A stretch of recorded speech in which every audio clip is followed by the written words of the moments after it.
జాతకం చూసిన వాళ్ళంతా గురు సంచారం తర్వాత చాలా బాగుంటుందని చెప్పారు. నిన్నే మాట్లాడారు. ఆయనేమన్నారంటే, "స్వామి, జాతకం చూసిన వాళ్ళంతా గురు సంచారం తర్వాత అంతా బాగుంటుందని చెప్పారు." అప్పుడు నేను ఆయనతో ఏమన్నానంటే, "అది శాస్త్రీయంగా జ్యోతిష్యం చదివిన వ్యక్తి అయుండరు ఆ చెప్పిన వ్యక్తి. నేను ప్రారంభంలోనే చెప్పాను. ఈ పిల్లకి అష్టక వర్గం తీసి చూశామని చెప్పాను కదా! ఇప్పుడు వాళ్ళ ప్రకారం చూస్తే, గురు సంచారం గురించి చెప్పిన వాళ్ళ ప్రకారం చూస్తే, ఇక్కడ మేషరాశి వృషభానికి గురువు వచ్చింది.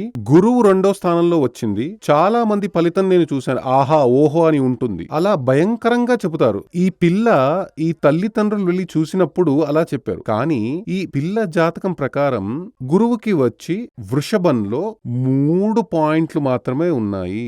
3 లేదా అంతకంటే తక్కువ ఉంటే అది మృత్యుయోగం. 4 లేదా అంతకంటే ఎక్కువ ఉంటేనే బాగుంటుంది. అలా చూస్తే ఆ గురు సంచారం ఫలం ఎలా పోయింది? 2లో గురువు వస్తే ఆహా, ఓహో అని చెప్పారు కదా! ఏమైంది? చనిపోయింది.